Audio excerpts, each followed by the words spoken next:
Jumhur ulama di akhir-akhir ini menyepakati bahwa manusia dan kita semua yang hidup pada saat ini sudah berada di penghujung umur dunia. Kiamat telah menunjukkan tanda-tandanya. Hampir seluruh tanda-tanda kecil kiamat telah muncul seluruhnya, dan kita hanya sekedar di gerbang menunggu tanda-tanda besar kiamat datang. Di penghujung tanda-tanda kecil kiamat ini, kaum muslimin, berakhir. Rasulullah bersabda, kondisi iman umatku saat itu dalam keadaan kritis, rapuh, banyak yang tidak sadar. Sangat banyak pada masa itu, kata Nabi SAW, paginya masih ada iman, siangnya datang godaan, datang tantangan, datang musibah yang menyebabkan sorenya dia sudah menjadi murtad dan kafir. Umatku sore ada yang masih beriman, malam harinya datang ujian, datang godaan, datang gangguan, datang bencana dan atau musibah, maka besok paginya dia sudah menjadi murtad dan kafir. Begitu cepat iman di akhir zaman menghilang. Ba'u dinahum bi'aradin minad dunya, hanya karena tergiur dunia, hanya karena tergiur posisi, kedudukan, jabatan, pangkat, wanita, harta, dia rela mencampakkan agamanya. Di akhir zaman, kata Nabi, umatku sangat banyak yang murtad. Kaum muslimin yang kami muliakan, tolong buka YouTube, silakan buka Google, mumpung internet masih bisa dipakai. Gunakan HP Android kita yang ada.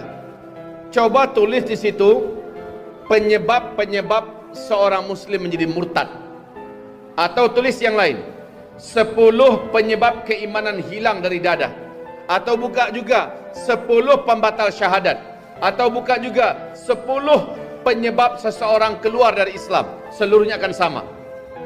Dan perhatikan, banyak benar pada zaman ini umat Nabi Muhammad SAW terjebak dalam beberapa poinnya. Jangankan semua, Pak, satu saja kita terjebak, maka kita telah keluar dari Islam kita. Selama ini yang kita kenal, keluar dari Islam, batal syahadatnya, tidak lagi dianggap muslim, dianggap murtad atau kafir. Hanya yang nomor 10 biasanya kita kenal, Pak, yaitu pindah agama, keluar dari Islam kepada yang lain. Padahal ada 10, hai ibadallah, ada 10 pembatal syahadat. Tolong pelajari itu kembali, tidak perlu saya sampaikan di sini. Ataupun kalau saya sampaikan secara sepintas saja. Yang pertama, orang-orang yang secara terang-terangan mengatakan dirinya muslim tetapi menolak beberapa bagian daripada ajaran Islam, orang ini murtad. Yang kedua, orang-orang yang mengatakan dirinya muslim tetapi dia benci kepada syariat Islam, atau membenci sebahagian dari Al-Quran, atau membenci sebagian dari ajaran Rasulullah SAW. Yang ketiga, orang-orang yang katanya muslim tetapi dia senang dengan perdukunan, dia belajar ilmu sihir, dia belajar ilmu santet, dia belajar ilmu-ilmu gaib, ilmu-ilmu hitam, di mana yang akan menjadikannya bersekutu dengan jin dan syaitan. Yang keempat, orang-orang yang mengatakan dirinya muslim ternyata dia melakukan dosa syirik akbar. Syirik akbar, silakan pelajari apa-apa saja yang syirik akbar, syirik kecil, syirik akbar. Maka apabila dia melakukan syirik akbar, batal syahadatnya. Ma'adzanallah, tolong pelajari ini. Dan hari ini adalah zaman kesyirikan.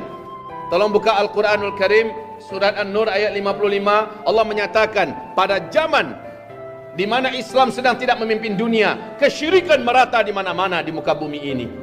Nanti ketika Islam kembali memimpin dunia, orang akan kembali mentauhidkan Allah dan mencampakkan kesyirikan. Ini adalah zaman kesyirikan.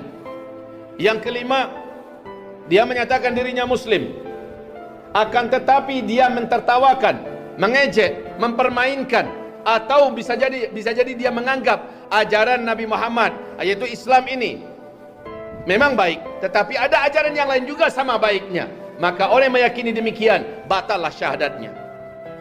Yang keenam, orang yang mengatakan bahwa sesungguhnya guruku, atau ada level manusia tertentu yang sudah tidak tersentuh lagi dengan syariat Islam.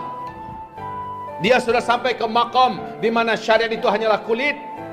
Sementara gurunya atau ada orang tertentu yang sudah sampai ke maqam di mana dia sudah tidak butuh lagi kulit. Ibaratnya syariat hanyalah jenjang dan tangga.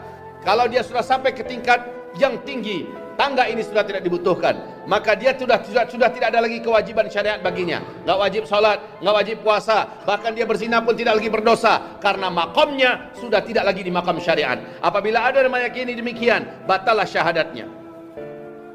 Yang ketujuh, adanya orang-orang yang meyakini bahwa dirinya muslim tetapi dia membantu orang kafir untuk memerangi orang muslim yang lain. Dia membantu orang kafir untuk menghabisi, memberangus orang muslim yang lain. Dia berpihak kepada orang kafir.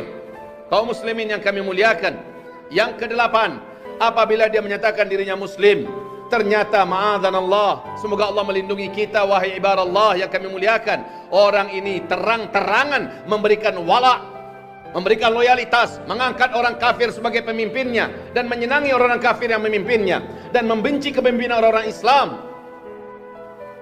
Ibarat Allah yang ke-9, yang ke-10, yang ke-9 tolong dicek kembali. Yang ke-10 adalah pindah agama dari agama Islam kepada agama yang lain. Ini seluruhnya adalah pembatal syahadat. Ini seluruhnya adalah pembatal keimanan. Walaupun dirinya merasa dirinya masih muslim, dirinya merasa dia masih muslim, dia haji, dia puasa, tetapi ada di antara satu yang dari 10 tadi itu yang dikerjakannya batal syahadatnya. Ibarat Allah di akhir zaman banyak orang yang tidak tahu perkara-perkara ini. Selanjutnya apa yang kami lakukan Ustaz agar kami bisa mempertahankan iman kami di akhir zaman? Buka surat Al-Maidah ayat 54, 55, 56, 57. Cek kembali ayat yang sempat gempar di Indonesia, yaitu surat Al-Maidah ayat 52. Ketika ayat itu dilecehkan di Kepulauan Seribu, kemudian terjadilah kegemparan yang dahsyat di Indonesia. Umat terbelah menjadi dua belahan besar. Satu belahan berpihak bela Al-Quran, bela Islam, bela agama, ya. Satu lagi berpihak kepada pembela penista Al-Quran dan sebagainya. Ternyata ayat surah Al-Maidah itu mengharamkan tentang mengangkat orang kafir sebagai pemimpin. Lalu di ayat 52-nya, lihat, di ayat 53-nya, orang munafik cenderung mengangkat orang kafir, orang-orang yang benci pada Islam untuk menjadi pemimpinnya. Di ayat yang ke-54, di ayat yang ke-53, Allah sebutkan orang beriman pasti menang. Ayat 54 Allah katakan orang yang pasti kokoh imannya siapa? Orang yang pasti Allah menangkan siapa? Tolong dibuka itu surah Al-Maidah ayat 54. Nah, terakhir saya sampaikan kepada Bapak Ibu semuanya. Apa kata Rasulullah? Jaddidu imanakum bila ilaha illallah. Bila kalian merasa iman kalian melemah, bila kalian merasa iman kalian rapuh, maka kuatkanlah iman itu. Perbaharuilah iman kalian